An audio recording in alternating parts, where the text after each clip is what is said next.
Yeehaw! It's time for the Texans Squad, sponsored by Game Time. Everything Houston Texans, every week. Bringing you the big hits, game-changing plays, and all the action straight from the Lone Star State. The way only the Locked On Podcast Network can. Saddle up and squad up. It's the Texans Squad Show, starting now. What's going on, good people? Happy Friday. Hope everybody is having a fantastic Friday. We got the squad here for the Friday edition, our second show per usual of the week. Locked On Texans Squad edition, minus one of the squad members. Brother Michael Connor will be up in the friendly skies in a little bit, so I'm going to delve back into the hosting background. But the rest of the squad is here. You see him every day. Locked On Texans channel. That's Brother John Hickman right there. And joining us per usual from up 45 North just a ways, Miss Iisha Morrison, bringing her expertise to the conversations. Squad, this time next week, we'll have some actual training camp practices under our belt when we do our Tuesday show. Guys will have reported, done some conditioning tests. So football is in the air. How's everybody feeling on a Friday? John, get a grip. Yeah. Get a grip, John. Yeah. If you smell I'm ready. Chalk on the grass. Yes. I'm ready. I had a moment the other day. Where I was just like, you just start getting that feeling, and then the weather, and I don't know. I'm starting. I like the fall part of football. Something about that. I love it.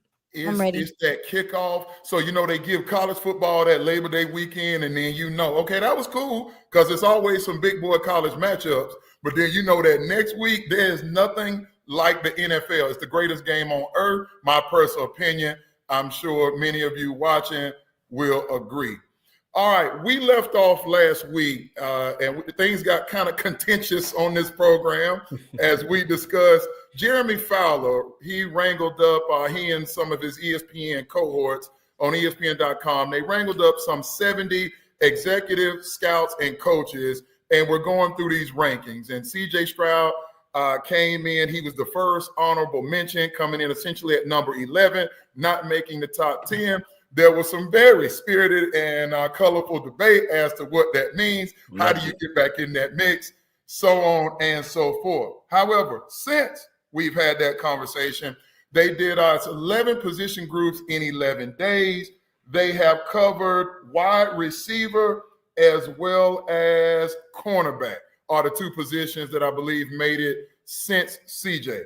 Now, obviously, the Texans have representation in both of those. I want to touch on these, and we can get into these individual position groups. If I had this correctly, if I'm out of order, you guys correct me. But Nico Collins comes in, the 8th highest ranked wide receiver in football going into the 2025 season. And then Derek Stingley, he comes in at number 2. So before I get into what I think that means in relative to the number of players the Texans had represented in this 11 position groups, when y'all hear that, Nico and Stingley, appropriately ranked, or did somebody miss the button as they did with CJ? No, I think this is a perfect ranking for both of those players. If Nico would have stayed healthy last year, again, he was on track for 2K. And who was the last 2K receiver? Calvin? Did Calvin initially, or was it like 19? Calvin got it. I just can't remember somebody else got it after him. Cooper Kupp came close.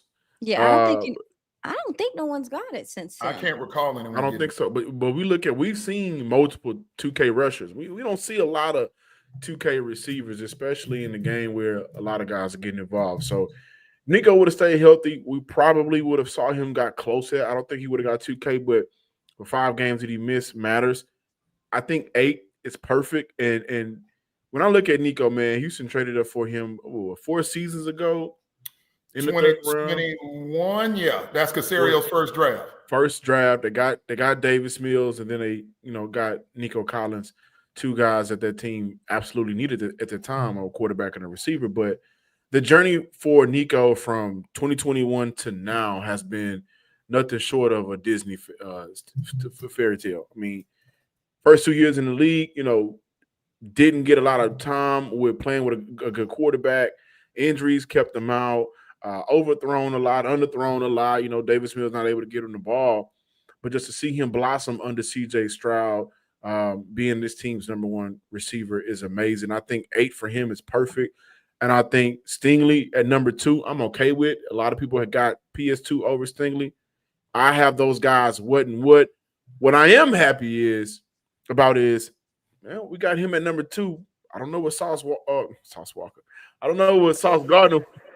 I don't know what Sauce Gardner ranked on that list, but I think the conversations of who's the better cornerback can be officially put to rest. Though Sauce Gardner did get a contract extension, making him the highest paid cornerback in the NFL. Shout out to him. But Stingley at 2 is perfect. I think. Hold on. I'm trying to look at where. Sauce was for you. Sauce, I believe, came in. So Denzel Ward was 3. Trent He's 5. McDuffie 4. Sauce is 5. Sauce is 5. Who is? I can't. My iPad's tripping. Who was before and after Nico? So for whatever reason, the ESPN.com page on the receivers, I can't pull it up. I tried on my phone. Okay. I thought it was. Okay, I'm not. So sorry, iPad. So so you know the names we know the names. Justin Jefferson, Jamar Chase. I believe Mike Evans was ranked right after Nico. I have the list right here. Top of my head here. Jamar Chase, Justin Jefferson, Tyreek Hill, CD, AJ Brown, Amon-Ra St. Brown, Malik Neighbors came in at 7. Nico Collins comes in at 8. What?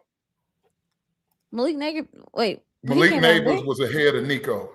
Malik Neighbors was ahead of Nico Collins, yes. So this is where we come back. Are we saying who's going to have a better year or who had a better 24?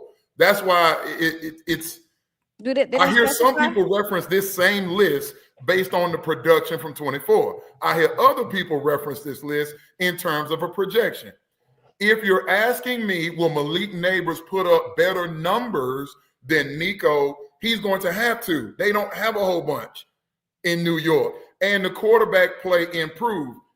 I look at Malik Neighbors the same way I used to look at Nuke Hopkins. It didn't really matter who the quarterback was. Nuke was just going to go do work. I think Malik Neighbors may be getting some of that benefit given how poor the quarterback play was last year in New York. And also, based off of 2024, I'm okay with saying Neighbors is 7. I mean, he played all of the games, 1,200 yards, 7 TDs, and a lot of points in that season. He was that team's offense. The offense went through him. I'm okay with that. Yeah, I think the list is it's kind of yearly, but it's really who do you think is the best? It seems like how they polled and how they researched and did everything. So Nico's one of my favorite receivers, and he has been for a while because I feel like he is somewhat the prototype for what people kind of want a receiver to be. If they could have a guy that could run the X and to do all the big physical things, but also have the ability to route run as well, I feel like he's a little bit of a unicorn in a sense, with the speed and the capability combined. So for me, I think that that's where he needs to be because of the injuries. I know you brought that up, John. I don't know if it's based off of last year, maybe, but if it's an overall body, I don't know why Malik Neighbors would be ahead of him at all. I will say I'm going based off of. We also, just real quick, John, we saw this same line of thinking when Jaden Daniels was on the other one. The year he had quarterback, he was ranked number 5, and then CJ came in as the first honorable mention at number 11. We've seen that paradigm before. These guys on these rookie deals or this rookie season. And also, we got to take into account. Okay, we love Nico, right? We think the word of Nico Collins. Ranked 8 in the NFL, so he's over a good number of guys. How Malik Neighbors came into the NFL again, 1,200 yards, 7 TDs, and again Nico Collins was not able to stay healthy. So when they make these rankings, especially from an executive point of view, does draft status matter? When you get to 7, he had 8, an 9, amazing first year too. Sorry. He had an amazing first year on top of being a franchise player for the New York Giants on top of being a top 7 pick in the NFL compared to Mm. Nico Collins, who I think we love him more locally than nationally, though he is getting a lot of national love. But with those 5 missed games, that plays a factor. For sure. He's a part of an offense that at times was in disarray, and he was a 3rd-round pick. When you start get to 7, 8, 9, 10, do they lump all of that together with their how they come up with some of these rankings and say, well, we got to go with the guy that has the higher ceiling because, I mean, again, LSU, a wide receiver, you don't care what nobody says from Ohio State. They putting these guys in the league, and they are immediate superstars. Malik Neighbors is in New York. He's a superstar. I don't know that I personally embrace the draft process plays a whole bunch into it. And the reason I add that is because Amon-Ra St. Brown is a mid-round pick in his own right. Tyreek Hill was a 3rd-round pick. So I think at some point this becomes production. So I will say this, because a lot of people listening to the local radio and reading some things on social, there are people that had some issues with Amon-Ra and Tyreek being ahead of Nico. I think Nico, however you dice it, Nico's a top 10 wide receiver. And I'm okay saying that he's proven himself to be a true complete receiver, can run the complete route tree, arguably the fastest player on the team on the offense from what I've heard based on the chatter over there in the offseason workouts and whatnot. He continued to get better. We all know, to your point, John, the durability has been in question. But I only have one thing in terms of sliding Nico where other guys like an Amon-Ra St. Brown gets elevated. And you all have heard me say this. Some folks watching the show for the first time, maybe not. Skill set is one thing. The production is something else. The name of the game is to get the ball in the end zone. And Nico has not done that at the same clip of some of those other guys. Jamar Chase, 17 touchdowns last year. McLaurin, 13. Amon-Ra St. Brown, 12. Mike Evans, 11. Hell, Higgins is the 2nd receiver in Cincinnati, and he had 10, 3 more than Nico. So Nico, I think, can solidify himself and get up in that top 5. He goes out there for the first time in his career and does double digits, getting in the big rectangle and getting his name all over social media. Yeah, that makes sense. That it's. I remember talking to a scout and asking them like, what is the key things that they look for that they feel like will translate from college to the NFL and production. You know, if you see a guy is very productive in college, then you hope that they continue that in their career. So yeah, I guess production would be the most important thing to these type of people. But Amon-Ra St. Brown is a fantastic wide receiver. I mean, the game seems he's so savvy. The game seems so slowed down for him. Like he doesn't get the amount of love that I think he deserves. So when I saw him on the list, it was like, well, yeah, that makes sense. I mean, and the lack of drops, the efficiency. Yeah. You a guy that when the quarterback coming to you, they know for a fact you gonna catch that thing. Yeah, you stick around. And that's a Texas Tangent just made a point, and I know we got to move on soon, but Texas Tangent just made a great point. And I've made this point here on the show where the offense didn't operate in the red zone a lot last season under Bobby Slowick's play calling and tutelage, whereas in Detroit, they in the red zone and they live in the red zone. And when they get to the red zone, they got the offensive linemen up front to bully you for those extra yards. They got the running backs to pick up those extra yards and be explosive. And then they also got Jamon Williamson, who you got to worry about with that speed. So by the time you get to Amon-Ra St. Brown, who on the pecking order of a red zone offense for Detroit is probably higher than the rest of those guys. Houston ran a lot of condensed formations, and that allowed for defense to say, well, we know that we got to worry about Nico. The rest of those guys kind of can game plan them out, phase them out the game, as to where for Detroit, you got to account for so much that you got to kind of be a little bit more fair in how you go about taking some of those guys out of the offense. So for the Houston Texans and Nick Caley's arrival, right? That's what we want to see. They got to get in the red zone more. They got to operate down there more. Can you allow that offense to get down there? Can those guys be impactful to allow Nico Collins to not always have to be the end-all, be-all? Because if so, then hopefully we'll see him with some more favorable matchups where he can run that skinny post. Where I think he's probably one of the better skinny post runners in the NFL. You're going down where I'm thinking. The thing I appreciate most about Nico's game is the fluidity in his hips and his break, like the way he's able to break off bounds and to come back, to contort his body and the body control a man of that size. Oh, yeah. Nico and I are actually comparable size. I'm probably a little heavier than him, but he's certainly a much better athlete than I ever was. Have a ton of respect. And I'm telling you, the thing he added to his game, when Nico decided when the ball is in my hand, I got to turn into a running back mentality. Yes. And he started taking those digs, those shallow crosses. He started taking that stuff as well as catching the 70-yard bombs for tuds. When he fully opened up and got in his bag, that's what catapulted him to me into a top 10 receiver. And once you get into the top 10, as long as I got one, meaning my team, cool. Some people are lucky enough to have wide receiver 1, and then they get like T. Higgins, they get a 1A in Cincinnati. Fine. Now, quiet as kept, do you know Christian Kirk is like the 20th highest paid receiver in the league this year? Please, so Dan. On paper, the Texans are paying 2 wide receivers in the top 20. It's just something that is of note. But I really like Nico's mentality from that standpoint. If I could add, go ahead. I'm sorry. I'm going to get to Stingley before we move. No, I agree. And also having C.J. Stroud as your quarterback and not Davis Mills, who for sure. I got a funny feeling we're going to bring that up. Yeah. That helps with the accuracy of getting the ball in spaces to create those yak yards. That's all I wanted to say. So let's go to Stingley. To me, Stingley is simple. The brother needed to prove one thing.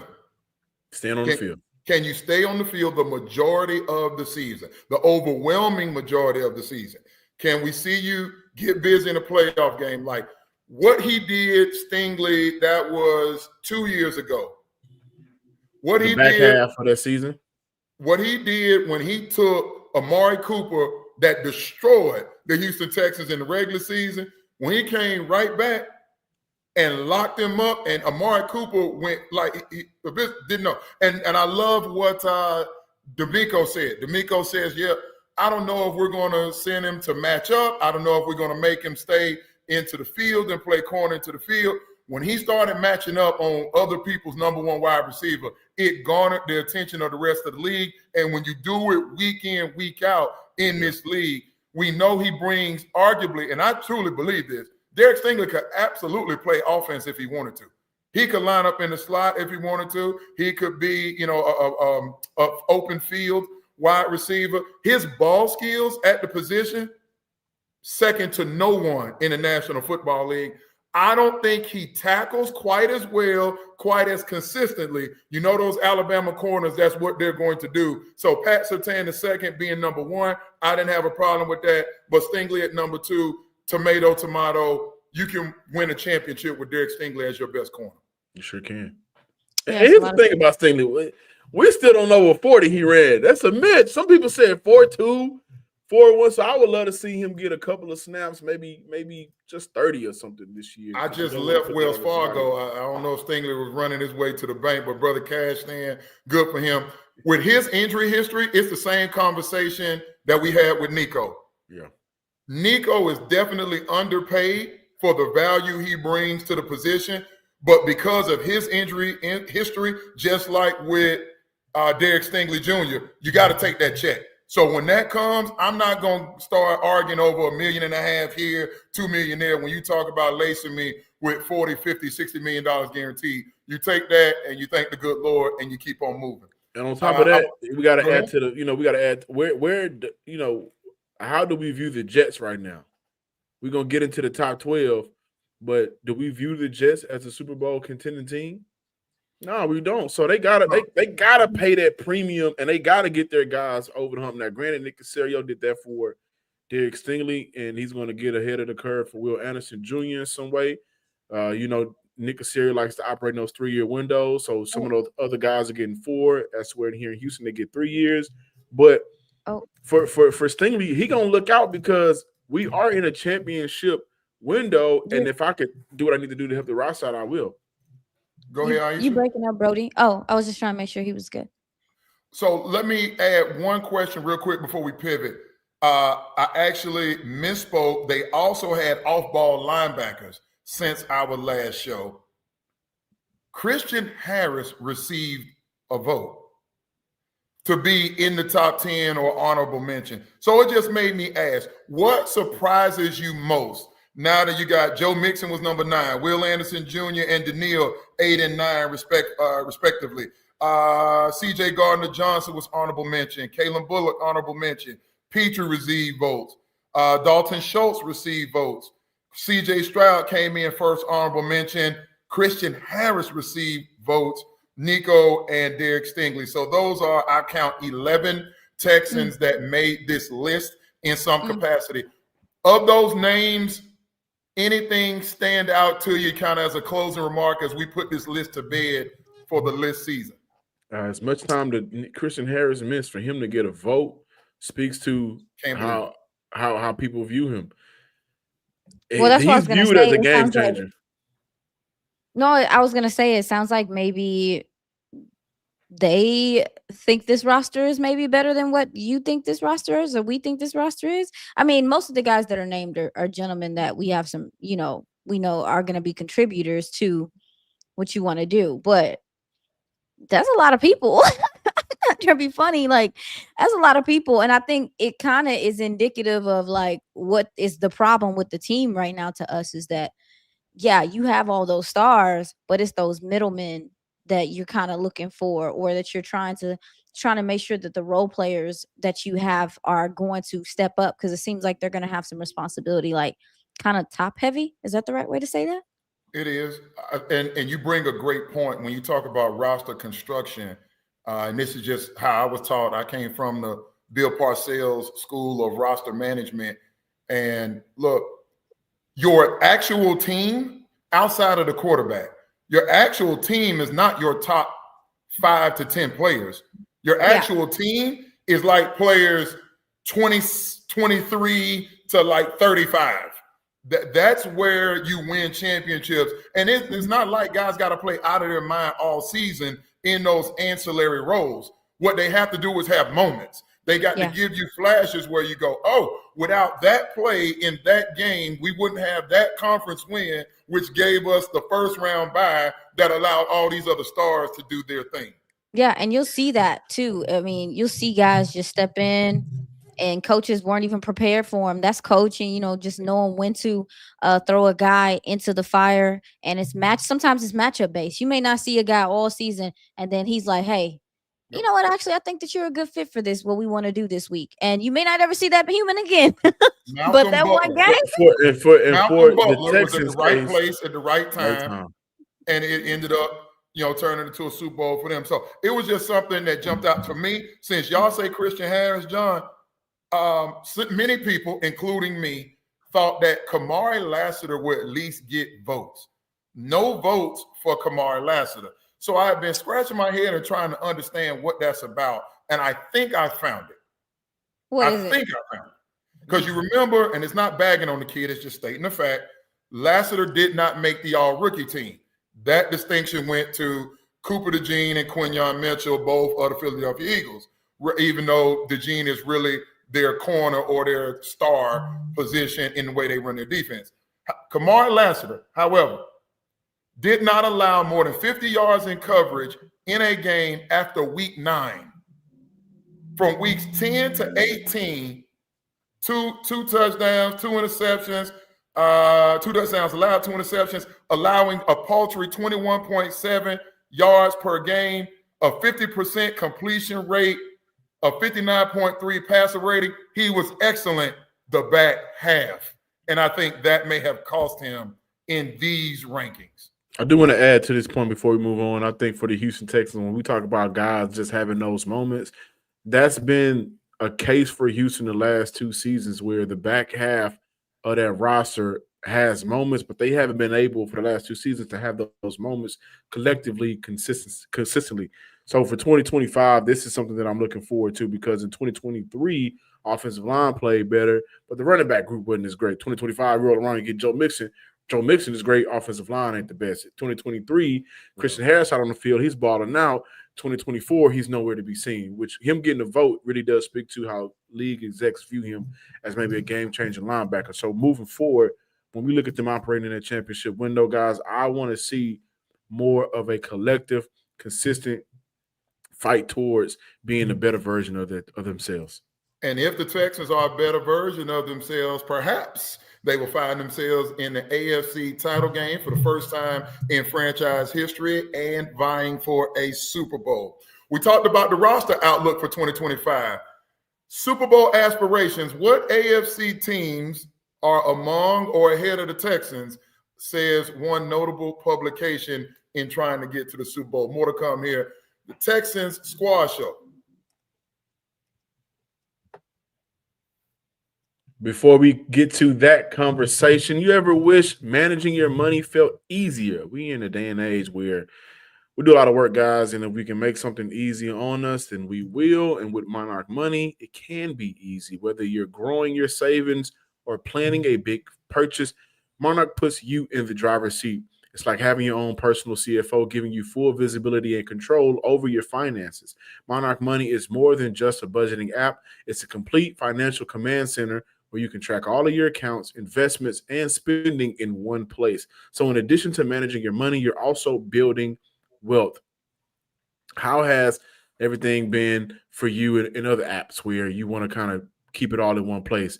Sometimes it can get hard. Sometimes it can get tricky where you got to buy different subscriptions to make it work. Or Monarch Money, you don't have to do that. They help you stay on the same page, Do you ever wish you had all of your accounts and spending in one place so you don't got to go to different places to keep up with your spending? Again, Monarch Money makes it easier on you. So take control of your finances with Monarch Money. Use code LOCKEDONNFL at monarchmoney.com for 50% off your first year. That is monarchmoney.com, code LOCKEDONNFL for half off of your first year.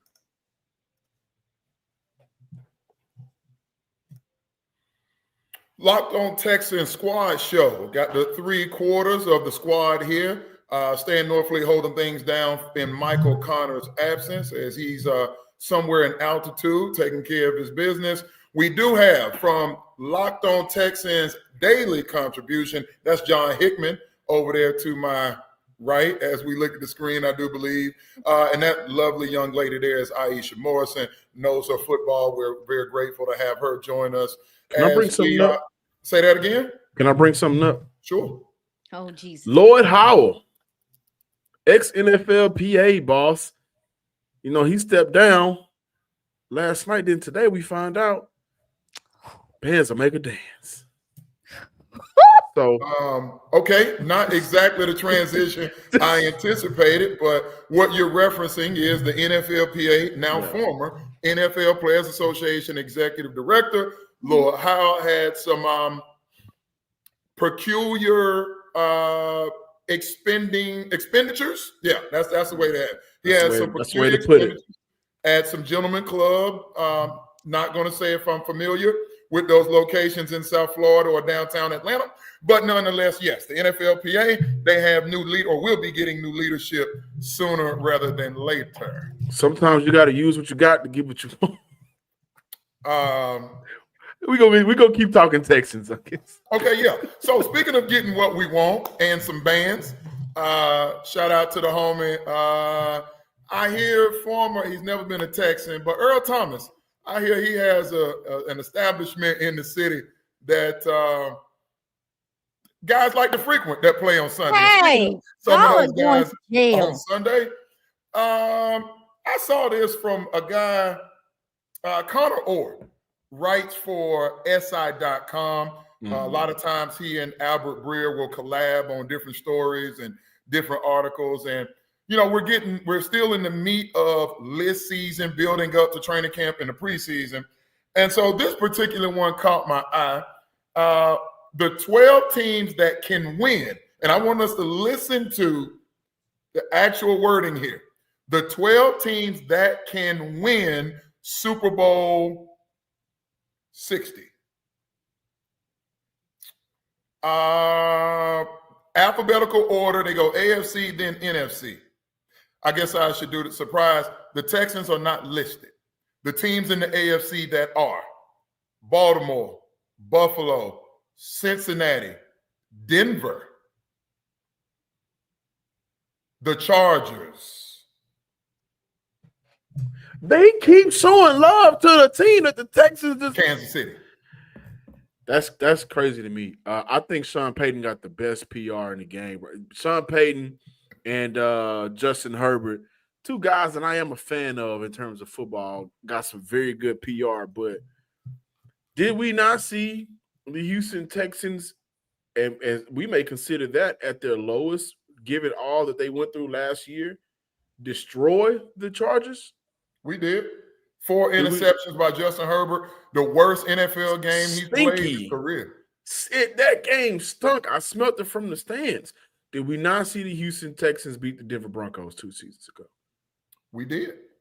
So I wonder, when they have these rankings and when they put these lists together of who can do what and who can't do whatever, what is stopping the Houston Texans from receiving their just due nationally? Because at the very least, Denver, okay, you make a case for Denver, though I don't think they have enough offensive firepower, whatever.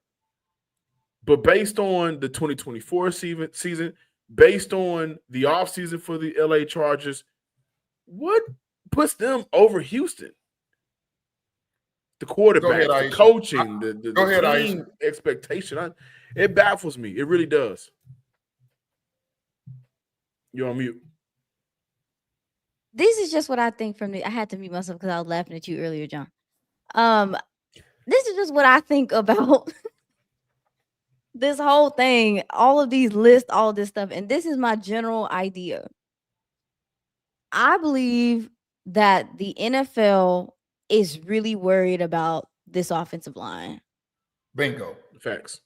Bingo. The more that I know we talk about it and we talk about it in depth and all that stuff, but the more that I see stuff like this, where to your point, Denver doesn't have the firepower that the Texans have at full strength, even though you do got some young guys and stuff, but it's like they don't have that there. And then you look at the Chargers, whose offense has been abysmal for the last year or so. They're, Harbaugh going there and trying to sort everything out changes things, but it's just weird. And we keep coming to the back of these conversations asking why. And I believe it's not about CJ Stroud.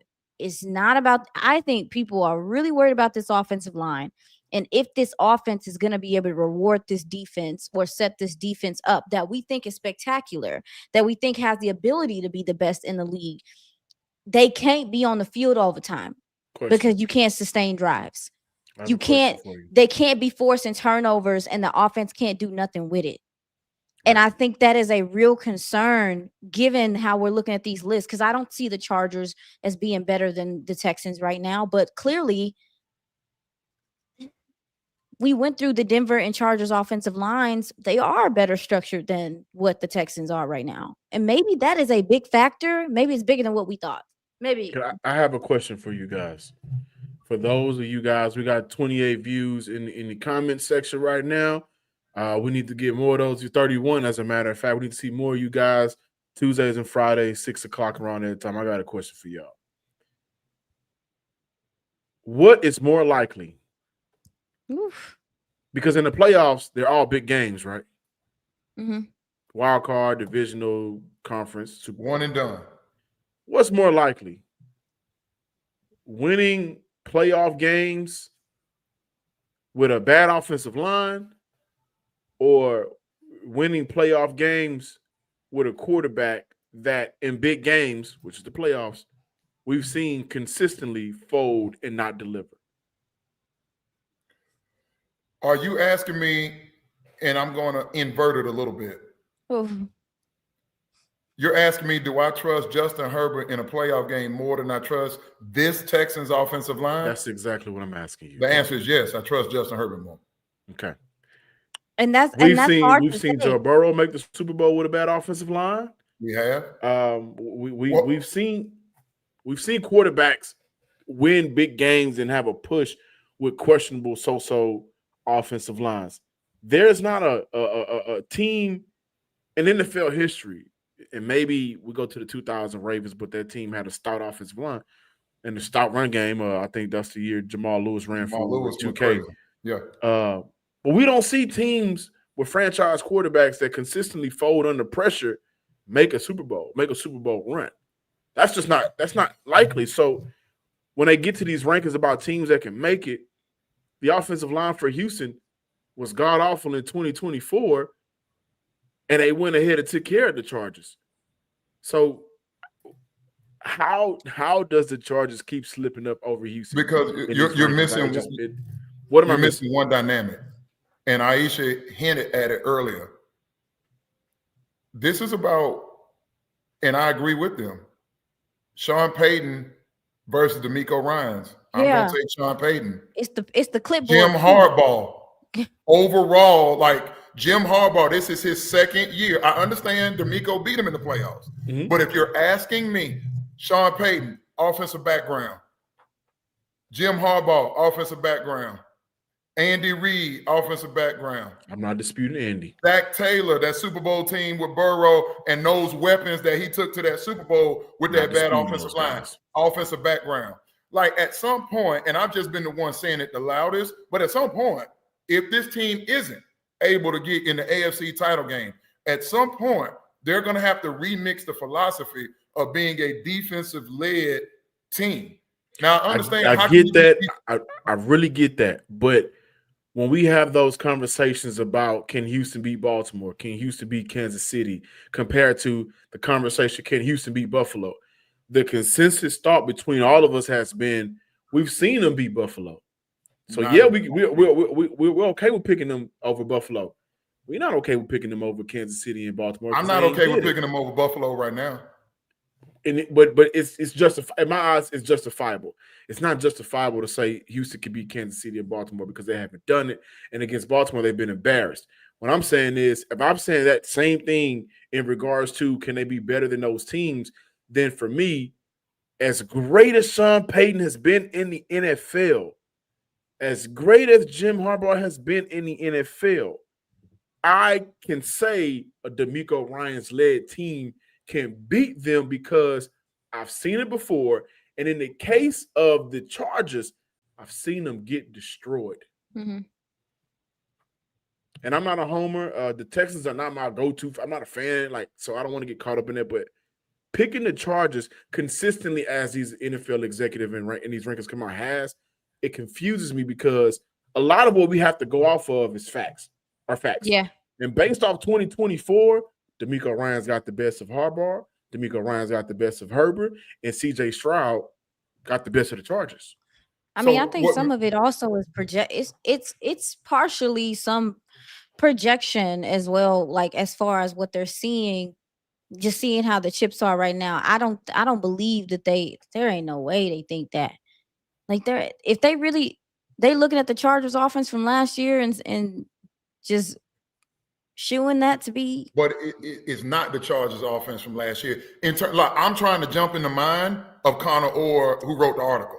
I'm not saying if the Texans and Chargers, based on what's on paper, play the playoff game at NRG, I'm gonna take the Texans. But I've also seen DeMeco's Texans go on the road in the playoffs, and they look like a totally different team. So where is the game being played? What are the conditions around the game? So when you start getting into those contexts and listen, we're just going to talk football here like John. Listen, I'm a fan of the game first, then my teams. The bottom line is the AFC West, where the Chargers reside, tough. They went 11-6. Tough. In Harbaugh's first year in that arguably the toughest division outside of the AFC North last year, given the success of not only the Chargers, but of course Kansas City, and then what Denver was doing under Sean Payton. So, you win double digits in that division, whereas DeMeco's winning double digits in this division, it just brings a little bit different of a dynamic. And when you start to dissect it, I'm not saying I agree. I'm saying I can understand somebody saying Justin Herbert, who was ranked ahead of CJ in ESPN.com's rankings of quarterback, and many people had a problem with that. So he's saying you still got that guy, and I'm going to add this. How many quarterbacks have we seen struggle in the playoffs early? I remember Josh Allen's first few playoff games, including one here in Houston. Awful. I remember Lamar Jackson's first few playoff games. Not great. Peyton Manning, you do have guys that it takes them a minute to get over that proverbial hump in the postseason. So I'm not a Herbert stan. I'm just saying when people start talking about why, see what I did there? When people start talking about why the Chargers love, Denver is Sean Payton, is Bo Nix, and it's that defense. Yeah, I think a big part of it as well, and I'm sure we're gonna close out this conversation, but you already talked about it, Stan, is that you have a new play caller and your offense is having to go through another install and understand it and digest it and all that stuff as well. And like you were just saying before, Sean Payton and those guys have already been there a year. There's some continuity that is there amongst those OCs and all that stuff as well. So with the Texans having some new folks coming in and the players having to take it on, which I think that's a little bit overdone. I think players can grasp concepts. That may be an important factor too. The clipboard, like you were just talking about, Stan. Say it to yourself out loud. Like, let's just. Oh no, I ain't got it. I said it in my head already. I have ADHD. Not you. I'm saying to the people watching the show. Like, say this to yourself. Take the jersey, battle red, put that aside. Just say this to yourself. Defensive-minded head coach. A quarterback that was the second most hit and sacked in pro football last year. You get rid of your best offensive lineman and bring in 4 guys that nobody else wanted because they were all released from their previous teams. A brand new offensive line coach that was in the room with that terrible offensive line a year ago, and a first-time play caller. That's who's manning the ship. And you're doing that with your last year of your franchise quarterback under a rookie deal. Say all of that. Oh, by the way, Stephon Diggs, Tank Dell no longer play for you as of right now, meaning Tank likely won't be on the field. But then you draft 2 rookies in the second and third round, and then your number 2 wide receiver has played in 1 game the last 2 seasons in December or beyond. If you say that resume and take Battle Red out of your mind, I don't think they would be put. And that's why I come back in terms of closing out my thoughts. The title of this article said, "Who can win it?" See, I don't believe the Texans, as currently constructed, can go on the road. I don't think they can. I don't know that they will beat a Buffalo, a Chargers, a Denver up in that altitude, but definitely a Baltimore and a Kansas City. I think they can be in contention for a bowl, but I do not believe the Texans can actually win it as currently constructed. I ask you guys to close out this segment. John, then Iisha. Can the Texans win a Super Bowl as currently constructed? No. Iisha? No. No is I'm okay with saying no. Yeah, for right now, that's the answer you have to say. I'm saying no. Not you. I'm saying the people watching. Right. But when I get to the Chargers, and I'm gonna say Denver because Bo Nix shut me up last year, but the verdict is out on Bo Nix. But I'm happy to see him have the year that he had. And there were some games where he proved me all the way wrong and shut me up. Oh yeah, he got some. Unless you have Saquon Barkley, you're not running to the Super Bowl in 2024. They drafted Amari Hampton. A lot of people felt like he was the best back in the NFL draft this year. I thought my boy from Iowa was the best back, but Genty got the nod, whatever. But Mike Williams just retired. I just saw a clip of Quentin Johnson. He's still dropping them. John, please. So it's when I look at please, brother, please.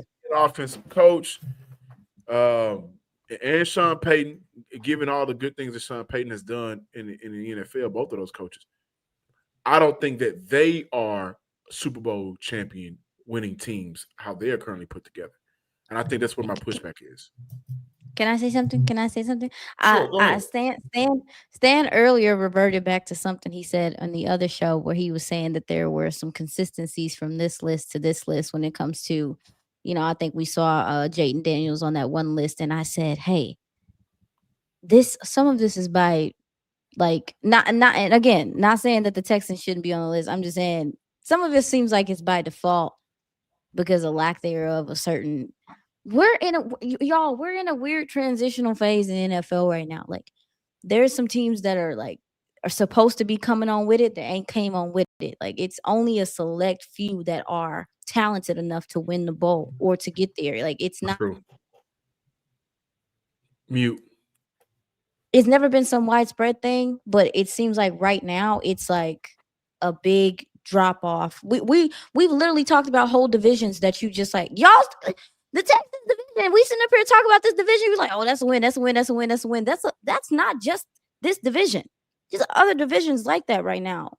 So I think that there's a divide in talent acquisition and development as well. So some of these guys, like, the Broncos being up and coming is because not a whole much going on over there. Well, I do hear you, and I understand why you say that. That's what I'm perceiving. No, I think. Are you saying so?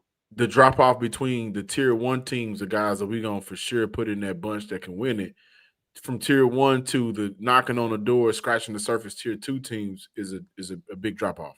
I just feel like some of these teams wouldn't make it in other scenarios. Like, I don't know. Like, I don't think the Chargers are supposed to be on this list, but I'm sure that I don't know if it's a balance thing, but I'm sure there's a good amount of teams in the NFC. I think they put the Bucks, they put Philly, they put the Commanders. Who else was on here from the NFC? I think it's more AFC teams, if I'm not mistaken. The Rams. Tampa is on here from the NFC. Tampa's on there. San Fran. So maybe there is quite a Detroit. San Fran is on that list? Yes, San Fran's on the list. That's how many. That's what I'm saying, because San Fran is there because you expect for them to be there. But last year, they did not play like you expect for them to be there. But how many teams are there in that tier? Does that make sense? Like, how many? Every year, the facts of the NFL are, over the last 20 years, there are 4 to 5 teams that make the playoffs the next year that didn't make it last year. Yeah. So conversely, there must be 4 or 5 teams that made it the previous year and didn't make it. That didn't make it. So I look at it and go, to me, it's just circumstantial. It's a case-by-case basis. That's the word I was going to use. I do understand your point, is that you expect Kansas City to be there. You expect Buffalo to be there. You expect, the Green Bays of the world, like Philly. They're just Baltimore. They're just certain brands that you just expect to be in that conversation. And how do you get in that conversation? It is by consistently, and the Texans are off to a great start. 2 10-win seasons and a playoff win in each season to start the CJ Stroud-D'Amico era is an excellent start. Now, to terms of winning the Super Bowl, which is the title of the article, you have to prove you can go on the road and do it. And the Texans have not proven that they can do that part. John, I understand your point. The Chargers haven't either, but they've got a guy that's leading the organization that has done it. Okay. And they're giving Jim Harbaugh, and the same thing in Denver, they're giving those 2 men the benefit of the doubt that they're not giving D'Amico Ryans and his operation. It is up to D'Amico and his dudes to go do something about that. I will add to that, you need a dynamic quarterback. And I feel like looking at, because like Lamar, and we got to move on, Baltimore Ravens, they got great PR too. I hate to say it, Lamar made it to a championship game. But I agree. How excellent he is. But and what I'm saying is, when you have a quarterback. Whoa. Lamar did make the AFC championship game the year before last. Lamar made a championship game? Lamar made the AFC title game. Ravens made the AFC title game. Who were they playing against? Wasn't it Kansas City? I think so. No, that was Buffalo. No, Buffalo made it this year. The Buffalo game was this year. The Ravens game was last year. Or I'm saying that vice. Lamar has played in a title game. I love technology while we're doing this. We will pivot to a different topic here in just a little bit. I apologize. 2023. Last extension. But they get that. I'm saying they get that shot because they got the dynamic quarterback. Burrow continues to get the nod, the Bengals, because of Joe Burrow, and then the offensive pieces, of course. But you need that quarterback. And I hear what you're saying about Sean Payton. I really do, and I love Sean Payton, what he's done in the NFL. But I'm not taking Bo Nix over over No, what I think the Houston not one Texans for have. one. Yeah, No, nobody's but I'm taking it one for right one. now. I'm just saying, I'm looking at Bo Nix, and maybe I'm just a Bo Nix hater, but I mean, you're hovering in that space. So you made me laugh. I went, and I know we got to get out of here. I went and just looked at real quick the write-up that ESPN.com. For those that are joining the show late, you certainly go back and take a peek at it. This is SI.com. Connor Orr lists the 12 teams that can win the Super Bowl in 2025. The Texans were not listed in the 12. The Chargers and the Broncos are two of those 12 teams. Now I'm going to reference the ESPN.com position rankings. Justin Herbert was the 7th ranked quarterback. The highest he was rated was 3. The lowest he was rated was unranked. The second paragraph, Herbert's 21,000 career passing yards are the most in NFL history through 5 seasons. Like, I think it's what you guys were saying though. I think it's the coaching, the experience with the coaching, and then that they do have a defense that didn't play around, had the lowest percentage of yards, points allowed last year. So I think it's back to what y'all was talking about. It's other factors that are important that are unknown with the Texans right now. Overall, the unanimous, what we're seeing in the marketplace, the national media does not believe that the Texans have enough to make the AFC Championship game.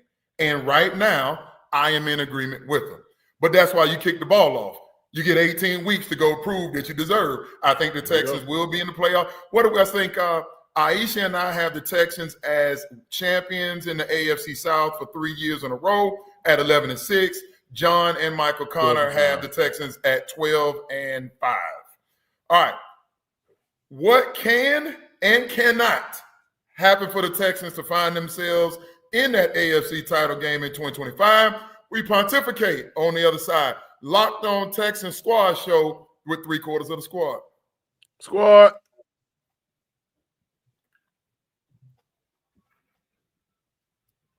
Mr. Hickman. Yes, sir. Oh, I thought we were going to take care of some business. Maybe we already done that. All right, take our break. The business is out the way. We back to the fun. All Moments in 2024 that cannot happen in 2025. John, you started. It was your idea when you sent it to us in the group chat. And so I want to make sure that the people at home and whatever they're streaming this on their devices, what was your thought process when this topic came to mind? Well, Stan, you watched a lot of Texan games in 2024. Every single one of them. Last 2 years. Every snap. Iisha, I know you was watching the Dallas Cowboys, and they may have not been as fun for you this past season. I watched every snap of them too. Well, I don't know how you want to spend your night. What's wrong with y'all? I don't know how you want to spend your nights, but that sounds like a sad night. However, don't start with me. How many times we will watch the Texan games, and you guys in the chat, please, engage with us. Where in the first half, they finna drop 30 on them. It finally feels like the offense is rolling. They got it going. Then they get out to their second half. And it's stall, it's punt, it's punt, it's punt. 2023. Remember the third quarter conversations in 2023?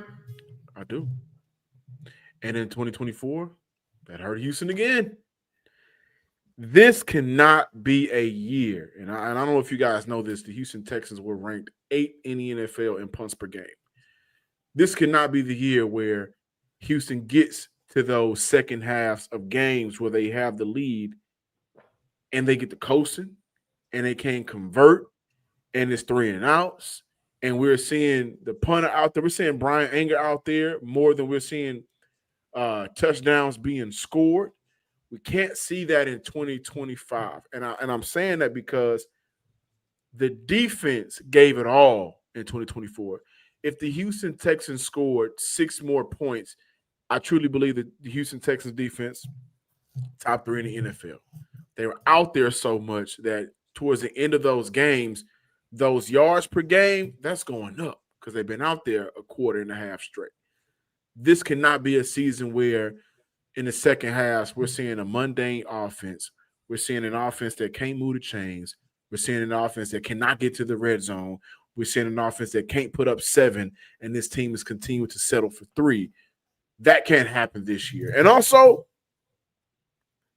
if the Houston Texans have a moment like Detroit, just give me 5 minutes on the show when we get together to just let my thoughts come out.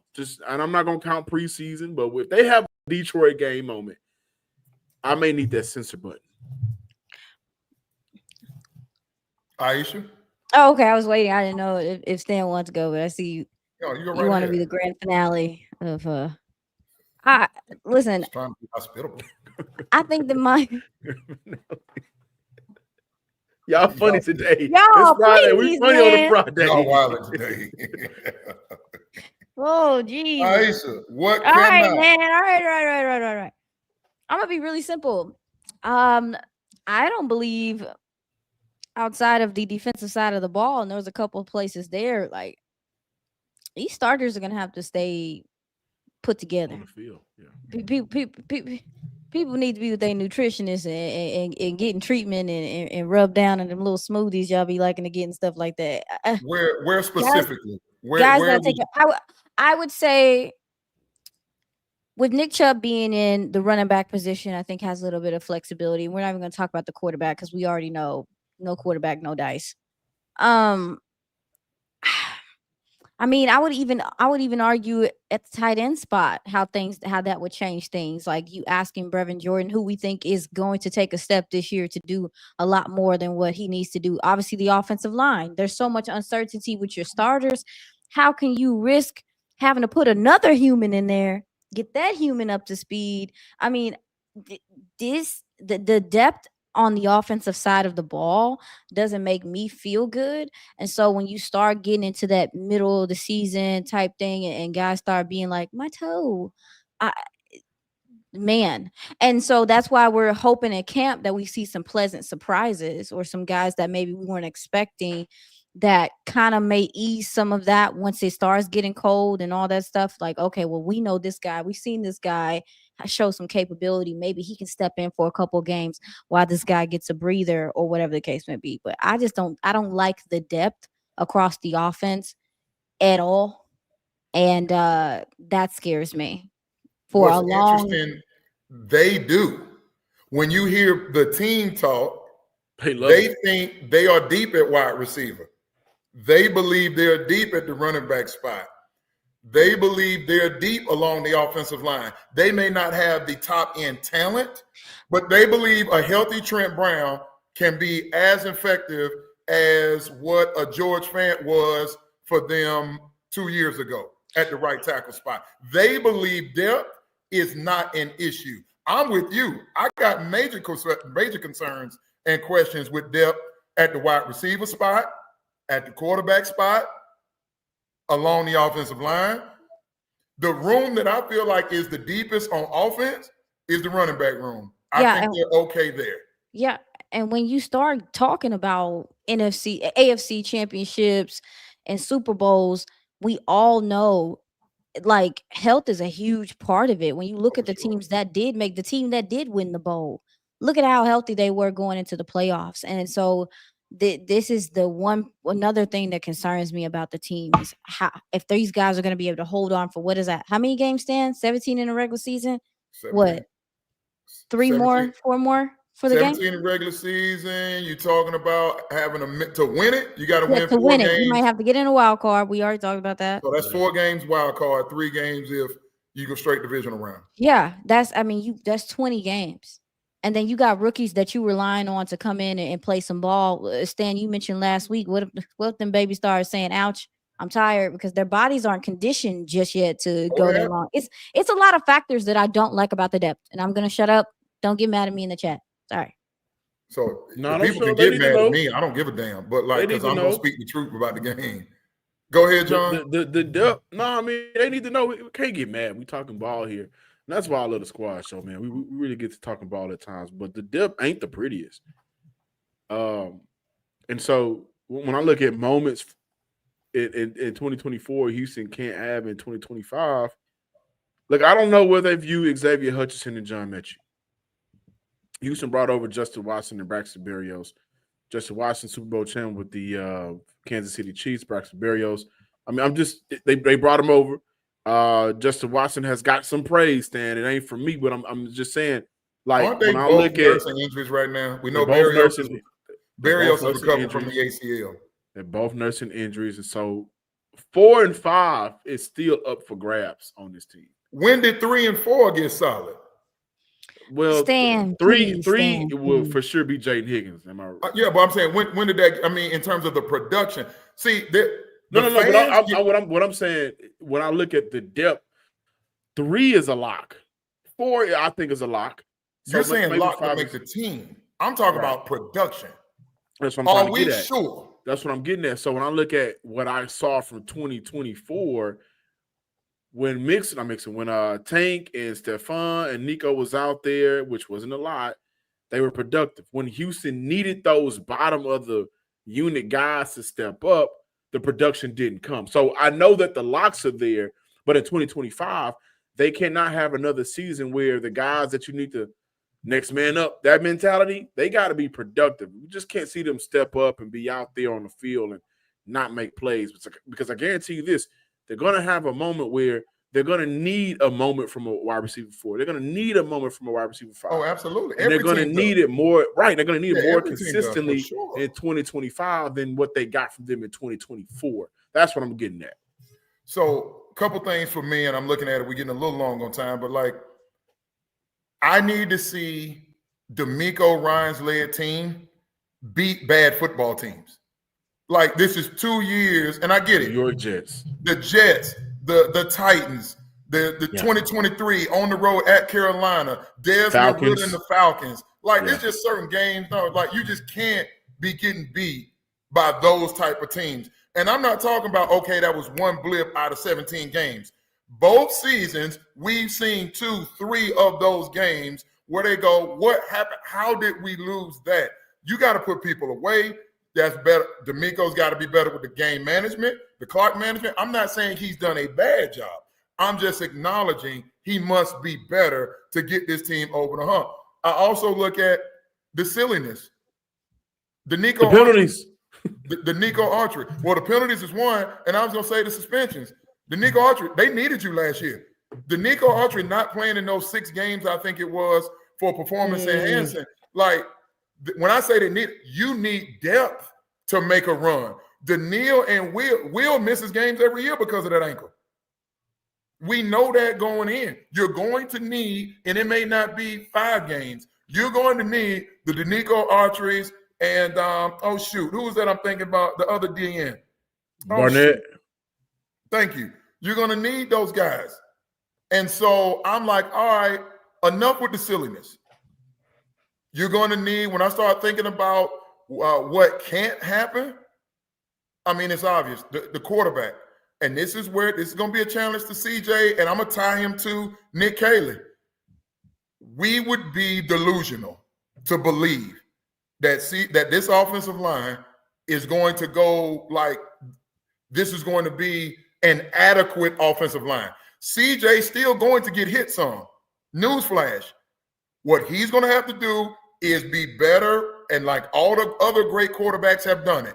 I know I'm going to get the bleep knocked out of me today, but there's going to be about 5 balls that I'm going to have to place perfectly to get my guys in the end zone, to get our guys in the red zone, and it's going to hurt like hell. But I'm going to have to stand in here. You know it's coming, and you're going to have to be able to deliver the football. He got skittish last year, and I'm going to bring it up again. Be in control of your emotions, regardless of who gets hurt, regardless of how cold it is, regardless of the crowd, regardless of all of that. You got to stay locked in because you got to go lead grown men. And that's just what the great ones at the position do.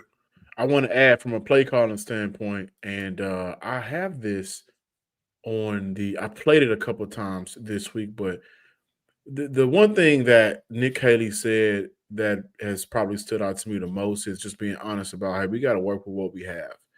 And working with what you have to find intelligent ways schematically to hide flaws. 2024, Bobby Slorg didn't hide a flaw. By week 4,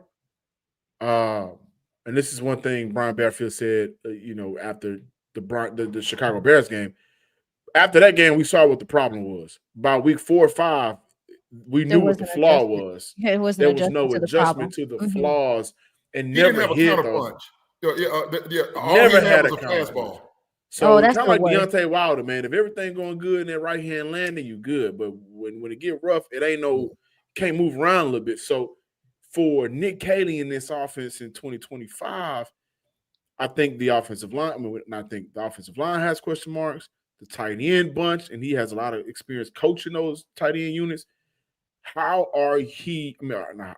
is he able to take what he's given and minimize the flaws to get to the 2026 offseason and draft where you can probably get some That's more coaching, man. That's what it's about. Like, it's not perfection on every team. You got to overcome the holes. Every team has holes. Even the Eagles, they have holes. It's just when you have talent and coaching, you can master. Quarterback. How about this? Jail. Kalen Bullock, you have to catch those balls. This year, the balls that hit the ground that you had an opportunity, and I understand he was tied for the team lead with 5 interceptions. He's an excellent player. I think many people feel like he has potential to be a superstar. And you can ask Adam Wexler over there at 790 when we did the draft show, when Lassiter and Bullock were selected, I turned to Wex. I said, Bullock's going to be better than Lassiter. He told me I was out of my mind. Stan, do you think getting those interceptions is his problem, or downhill technique tackling? No. If you ask me which one, catch the ball. The interception changes the game. Like people, and I'm glad this is a good teaching moment. I need the people to hear me, the casual fans. Good teaching moment. A little bit of a former linebacker speaking here. If you on the field for enough reps, you're expected to get tackles. Tackles is not how you get money. You're expected to do that. How you change the game is about the most important. I teach this to young kids all the time. The most important thing in the game of football is the football. He who controls the football wins. So, like, when you're talking about, if you ask me, would I rather Bullock have, like Jalen Petrie used to have early in his career, he got 114 tackles, or he has 9 interceptions? I'll take the 9 interceptions because I'm going to give CJ Stroud. You're taking a possession away from the opponent, and I'm putting the ball in the capable hands of CJ Stroud. So I need, and it works the other way, defensively. You can't be letting Pierce Bach and whoever the hell that was for Indianapolis, those go balls going over the head of the defense. I don't have it in front of me, but I assure you, the Texans were among the tops in the league in big plays allowed. You cannot do it. Yeah, I know, Ashton, you would like that because David Culley was right. David Culley was right. You look at time of possession, and more often than not, that person. What he said, the football is the football. What he said? He said the football is the most important thing in the game. It is. People get so, how many yards, how many catches, yards per carry, passer rating. Hey, did we win time possession? Did we win the turnover battle? And is our red zone percentage better than the opponent? That's all that matters. The rest of that is just for stat geeks and fantasy football. Yeah. So those are a couple things that come to mind to me. Things that happen in 24 that can't happen in 25. Parting shots. Y'all go. I just went on the diatribe. Y'all go, then I'll come in. Iisha, parting shots. A parting shot? Parting shots. It's football, baby. That's not it's a really something shot. about to be happening. That's your parting shot? That's how you leaving? I guess I've never. Hey, first of all, hey. I think we need to discuss. Leaving? Nobody told me, like, I don't think I really know the idea of the parting shot. The parting shot is your big hoorah before you. So if you had a kickback, you had a party, you had a wedding, before you leave, you got your one last shot. And for a lot of us, it may be to dreams and nightmares because we just love our family and friends. So now I don't even know the words, John. That probably should have. Okay, guys. Mr. Hickman. My big parting shot is football is on the way. A lot of expectations. I wasn't finished. A lot of expectations for the Houston Texans this year, whether it's good or bad. Offensive line, Nick Chubb, wide receiver unit, whatever it is. Once we get to training camp, a lot of these ifs If was a fifth, we'd all be where we with this party shot. But once we get to training camp, we'll start to see more so of the makeup of the DNA of this version of the Houston Texans, especially on the offensive side of the ball, and we'll have more concrete evidence to go off. And I'm excited for that, guys. That's what I was gonna say. Okay. I share the sentiment of both of you, and Can't borrow a shot. I'll leave with this. I have been very critical. I have accurately depicted what Nick Caserio has done with his draft selections on offense. But his first ever draft selection, Caserio, was a man named Davis Mills. And I expect C.J. Stroud to be, he's going to take some shots. And we've seen, not 2024, but 2023, concuss, protocol, unfortunately, missed a couple games. Texans went 1-1. I'm quietly starting to look around the rest of the league and go, can Davis Mills take this team over a short span? Can Davis Mills take this team over a month? Could Davis Mills show up in a crucial that week 18 versus the Indianapolis Colts? The winner wins the AFC South. Has Caserio done everything within his power to make sure that the Texans have a reliable or an adequate backup? And I don't know the answer to that. I know we all hope, no disrespect, Davis, we hope we never have to see you in a ball game again. But the state of today's NFL, go look how many backup quarterbacks play in games every week. Can't hear you, Ish. And that may be your part of That's a really good point. And also too, that's why we are starting to see a lot of these quarterbacks that are coming out are older. Like teams are more interested.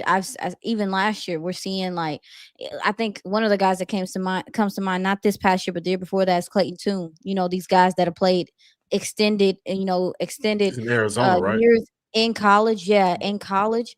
Teams are starting to value those guys because, to Stan's point, the season's so long. You can expect to maybe see those guys play. I don't know how many it was last year, but it was a whole bunch. Stan, we got to get the exact number on how many. I'm not making this. See, people are going to hear me say this, Aisha, and they're going to think I'm just making up this backup quarterback conversation. I know. To your point, did Davis Mills win that game? Was that Case Keenum? That was Case Keenum. I think Case Keenum in 2023. Case Keenum won the game. They started him the second game. He was terrible. They pulled him, and Davis Mills went in there, but they didn't win.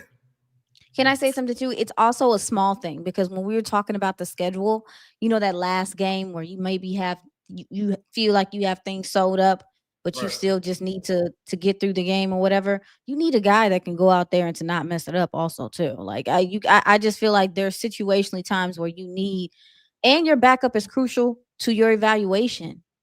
Like obviously scout team's a thing, but when you talk about preseason and stuff, some of these guys that you need to find out more information about, you need at least a guy that can deliver them the ball so you can adequately evaluate your team. So that's true. It's important, Stan, like you said. I just look at, like, we're in the Super Bowl window, and I think the most poignant example that I can find is like, Doug Peterson had somebody in the fold, but the in Nick Foles that could take them in case, right? So look what the New York Giants did. The New York Giants said, I want Russell Wilson and I want Jameis Winston. And Jackson Dart in that room. You know, and then we draft Jackson Dart. So like I'm asking Nick Caserio, is Davis Mills the best we could do just in case something happens? They know the offensive line that's going out there. And I'll close by saying this. As a general manager and as a coach, you don't just get paid for when things are going ideal. You really earn your money when your back is up against it and things aren't ideal. What can you do with a backup? What can you do with a suspension? What can you do in inclement weather? What can you do, you know what I mean, when you got travel? Okay, we back-to-back trips on the West Coast. You get paid to overcome those. So I'm not accusing. I'm just watching. I'll be waiting to see if that pops up in 2025. And that takes us back to the what can happen in 2024 just before we leave, because when it all broke down for Houston, no Stephon, no Tank Dell, no Nico for games, no Joe Mixon for a couple of games. We saw those guys that had to step up. They stepped up, they stepped in, but they didn't perform. They were not as productive as the Houston Texans offense needed. So I 100% agree with you on that. But we got the Friday edition of the Locked On Texans Squad Show. It was fun. No MC. He'll be back next week. I had a great time. But let's have a good weekend. And when we come back, next time we see y'all, locked in. Them boys going to be locked in. Shoulder pads weigh about 1 trillion pounds. Oh, my God. The helmet, it takes a minute. It takes a minute to get acclimated for sure. It does. Well, all right, family. Y'all have a great time. Appreciate all the people in the comments. John Hickman, Locked On Texans, his daily contribution. Go to social media and find that. For Iisha Morrison, John Hickman, Stan Norfleet, filling in for Michael Connor. Good night, everybody. Enjoy this commentary and enjoy your weekend. We're back at it on Tuesday. Peace. Squad.